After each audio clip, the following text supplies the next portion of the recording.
이 말씀으로 하나님의 은혜를 나누고자 합니다.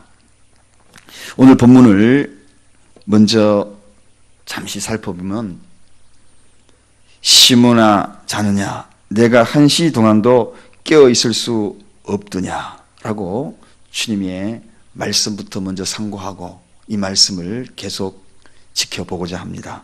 시몬아 자느냐 내가 한시 동안도 깨어 있을 수 없더냐 그렇게 소개하는 말씀입니다.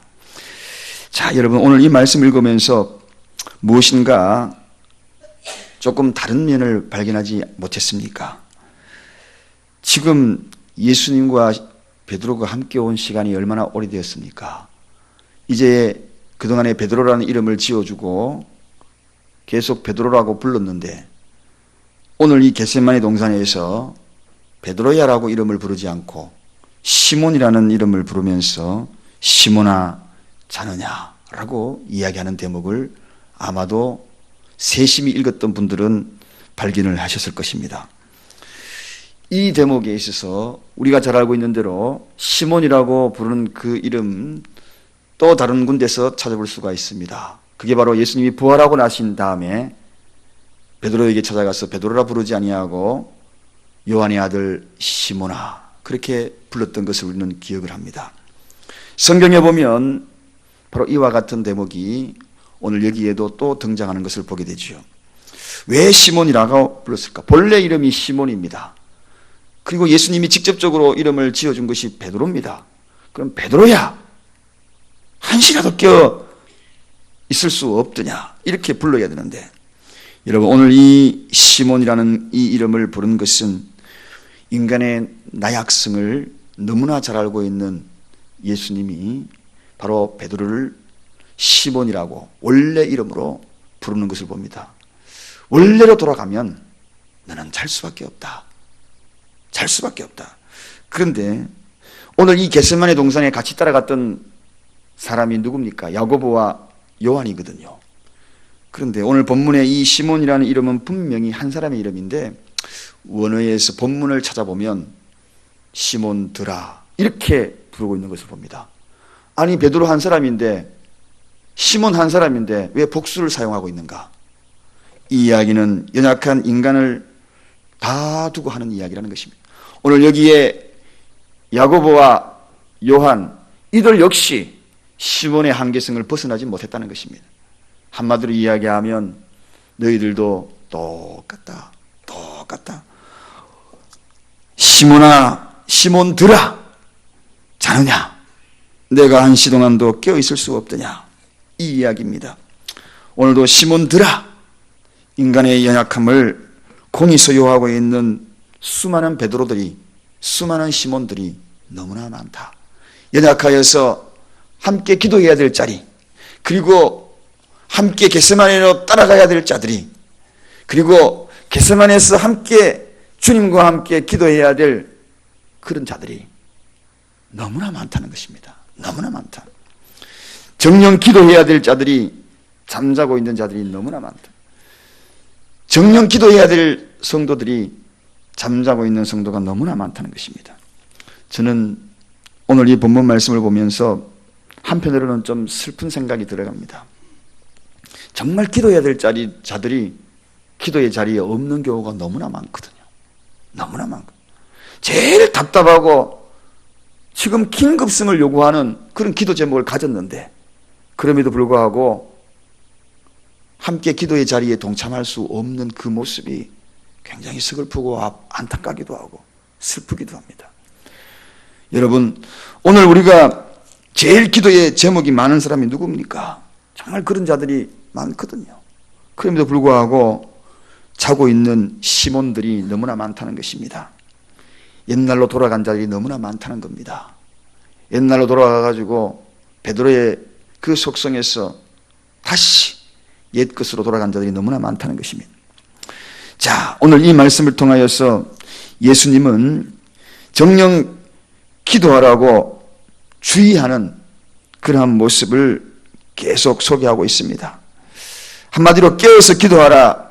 이 이야기는 육체적으로 얼마나 피곤하겠습니까? 그런데 왜냐? 주님과 동행하기 위해서 밤낮으로 지금 늘 따라다녔잖아. 정말 피곤합니다. 피곤함에도 불구하고 깨어서 기도하라. 그 이야기는 피곤해도 포기하지 말아야 될 것이 바로 기도라는 것입니다.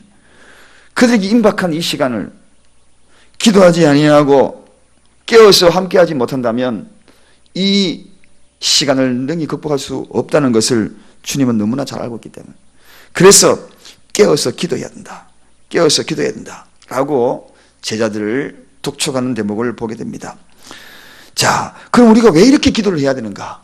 왜 기도를 해야 되는가? 오늘 본문에도 소개가 되고 있습니다만 시험에 들지 않게 먼저 기도해야 한다는 것입니다. 여러분, 시험에 들지 않게 깨어 기도하라.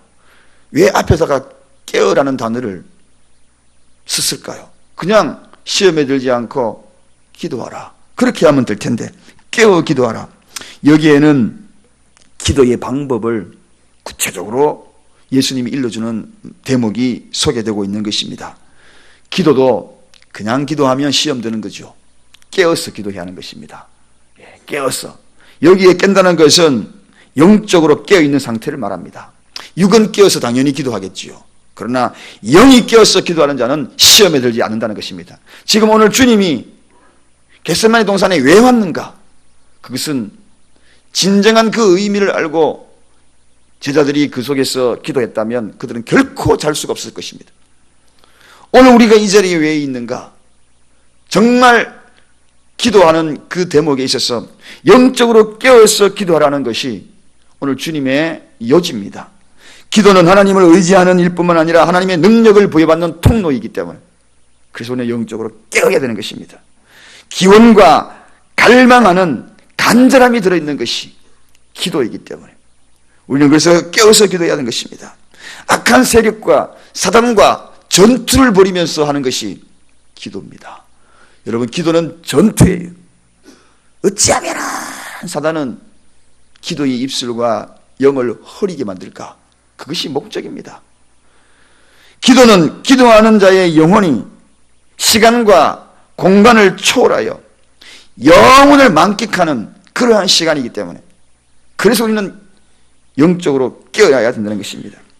기도는 영적으로 깨어있는 그 상태를 말하기 위해서 예수님은 깨어 기도하라.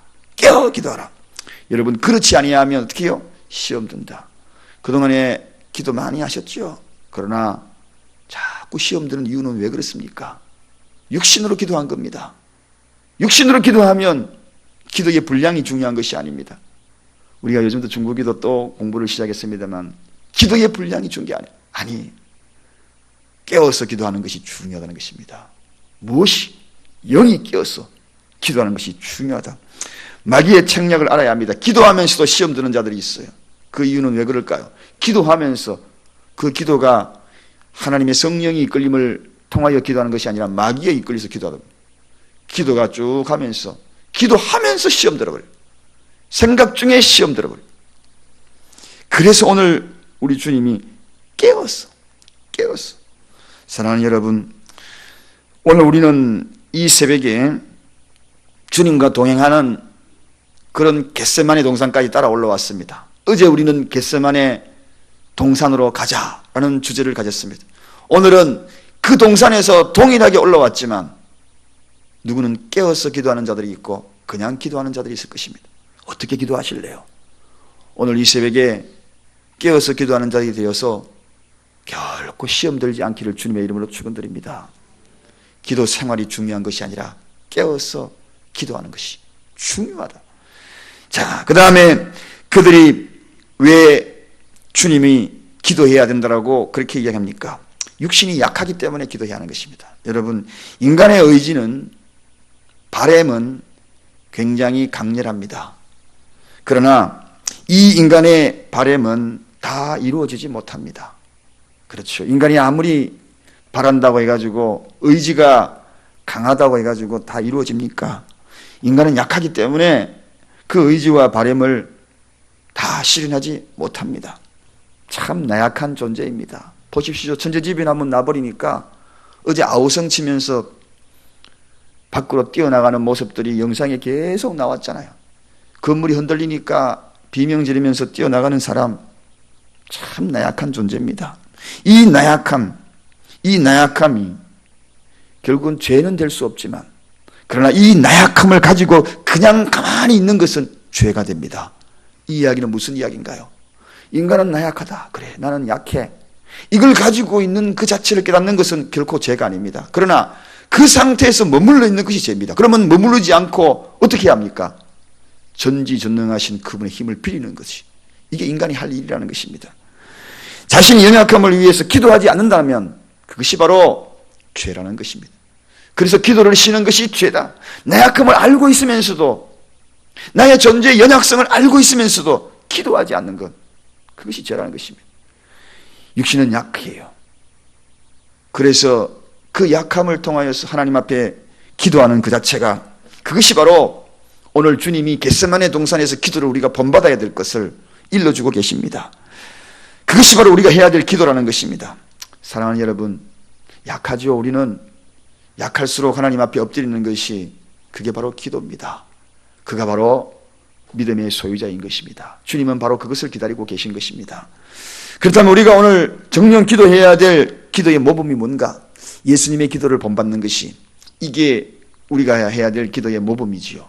예수님이 어떻게 기도했는가? 먼저 본문을 보니까 나의 원대로 마옵시고 아버지의 원대로 하옵소서라고 기도하는 모습을 보게 됩니다. 가만히 보면 우리 기도가 참 이기적일 때가 많습니다. 전부 내 중심적인 그러한 기도, 대부분이 나 중심적인 기도에서 출발되는 경우가 너무나 많아요. 모든 것이 나 중심적. 그런데 기도는 하나님 중심적이어야 하는 것입니다. 하나님이 중심적인 무엇인가? 기도의 정신은 내 생각과 그리고 하나님이 중심에 일치가 될 때에, 그때 그것이 바로 아버지의 뜻이거든요. 그때 비로소 그 기도의 응답이 출발이 되는 것이고, 그것이 바로 기도의 초점이 맞다, 그렇게 이야기하는 것입니다. 하나님의 관심이 뭔가? 지금 하나님의 관심, 거기에 초점을 맞출 때에 그것이 바로 아버지의 뜻이다. 지금 오늘 우리가 새벽에 와가지고 기도할 때에, 한 주간 기도할 때에, 겟세마네 동산에 따라와서 기도할 때에 과연 아버지의 뜻이 무엇인가라고 생각한다면 그 생각의 초점이 하나님의 관심입니다. 도대체 하나님은 무엇에 관심이 있는가? 그 관심에 집중한다면 아버지의 뜻입니다. 기도하다가 하나님의 관심이 뭔가? 가만히 기도하다 보니까 내 관심에만 집중되어 있는 거예요. 오늘 하나님의 관심을 한번 생각해 보십시오. 저는 하나님의 관심은 예수님의 중보기도에서 분명히 밝히고 있는 것을 봅니다. 위의 것을 찾으라. 위의 것을 찾으라. 위의 것을 붙들어라. 위의 것이 뭔가요? 위의 것이 뭔가요? 우리가 일상생활 하면서 내가 기도하고 간구하는 것에 모든 것이 위의 것을 초점을 맞추어서 살아가는 것이 바로 하나님의 관심이다. 그것은 다른 것이 아니라 주님 나라를 대망하는 것이요, 또 그 대망하는 소식을 전하는 것이, 이게 가장 큰 관심이다. 다른 말로 이야기하면 구원 문제가 가장 큰 관심이다. 가장 큰 관심이다. 사랑하는 여러분, 우리가 이번 주간도 자녀들의 진로를 놓고 기도했고, 그리고 또 하나는 홈커밍 데이를 위해서 기도했습니다. 궁극적으로 그 둘을 묶어서 놓다 보면 그것이 무엇에 가장 초점이 있는 것인가요? 그것은 역시나 하나님의 관심을 거슬러 올라가면 위의 것입니다. 너 공부해서 뭐 할래? 계속 물어가 보면, 예, 잘 살려고요. 삐까번쩍 집 짓고 멋있는 차 타고 그렇게 살려고, 이게 위의 것입니까? 아니라는 것이죠. 돈 열심히 벌어서 사업 열심히 해서 뭘 할래? 마지막에 최종점이 뭐냐는 것입니다. 마치 정신병 환자가 정신병 퇴원할 때에 당신은 나가서 이제는 뭘 할래? 그러니까 돈 열심히 벌어야죠. 그래, 돈 열심히 벌어서 의사가 묻습니다. 두 번째, 뭐 할래? 사업을 할 거예요. 사업에서 뭐 할래? 무슨 사업을 할래? 종이 공장을 할 거예요. 종이 공장 뭐 할래? 딱지 접어서 딱지 칠게요. 이게 정신병 환자의 마지막 결론 아닙니까? 인간이 그런 목표가 되어서는 되겠다는 것입니다. 그렇습니다. 오늘 우리가 해야 될 진정한 목표는 위의 것이다. 오늘 아버지의 뜻, 그것을 추구하는 것이 모범된 기도라는 것입니다. 두 번째, 낭망치 않고 기도했다. 여러분, 낭망치 않고 기도한다는 것 너무 중요합니다. 사랑하는 여러분, 기도하다가 낙심하지 않기를 주님의 이름으로 축원드립니다. 오늘 본문에도 다시 나아가 동일한 말씀으로 기도하시고 다시 나아가 동일하게 예수님은 기도하는 것을 봅니다. 3번이나 동일하게 와서 또 똑같이 기도하더라는 것입니다. 오늘도 똑같은 기도 제목을 붙들고 있다고 해서 결코 낙심하지 마십시오. 여러분이 2017년도 기도 제목 내놓은 거 제가 다 갖고 있습니다. 똑같은 기도 제목 내년에 또 낸다고 해가지고 낙심하지 마시기 바랍니다. 동일한 기도의 제목을 갖다 읽다 할지라도 그 기도 제목을 붙들고 있는 것이 믿음입니다. 언젠가 하나님이 들어주실 것이라는 것을 믿고 구하기 때문에, 포기하지 않는 기도이기 때문에 그 자체가 곧 믿음이라는 것입니다. 인내와 순종이 굉장히 중요하다. 겟세마네 동산의 기도는 뭐냐? 한마디로 이야기하면 인내와 순종의 기도라는 것입니다. 이게 뭡니까? 낙심치 않은 자는 인내하고 순종한다. 이게 바로 예수님의 모범된 기도입니다. 사랑하는 여러분, 결론을 이야기합니다. 기도할 수 있을 때 기도해야 합니다. 오늘 예수님이 뭐라고 이야기합니까? 본문 마지막에 이렇게 이야기합니다. 41절 다 같이 한번 읽겠습니다. 다 같이 읽습니다. 시작. 3번째 오사 저희에게 이르시되 이제는 자고 쉬라. 그만이다. 때가 왔도다. 보라, 인자가 죄인의 손에 팔리 웃느니라. 여러분, 쉬라. 이제 그만이다. 끝이다. 때가 왔다. 기도하고 싶어도 그만이다. 이제는 너희들이 시몬을 불렀던 그 이름의 의미를 알겠느냐? 이제 그만이다. 시몬들아 하고 주님이 말씀하시면서 이제 그만이다. 때가 왔다. 사랑하는 여러분, 기도할 수 있을 때 우리는 기도하는 것입니다. 이 말씀을 상고하면서 겟세마네 기도를 본받아 예수님이 하신 것, 위의 것을 먼저 가자고 싸워라. 직장 취업에서 뭐 할 건데 위의 것을 가자 기도로 싸워라. 낙심치 말고 기도하라. 때가 되면 기도할 수 없는 그만이다. 이제 그만이다. 그때가 다가온다는 것입니다. 오늘 주님이 주신 말씀을 꼭 가슴에 새기면서 이 말씀을 붙들고 오늘도 겟세마네 기도를 본받는 저와 여러분이 되시기를 주님의 이름으로 간절히 축원드립니다. 기도하겠습니다. 하나님,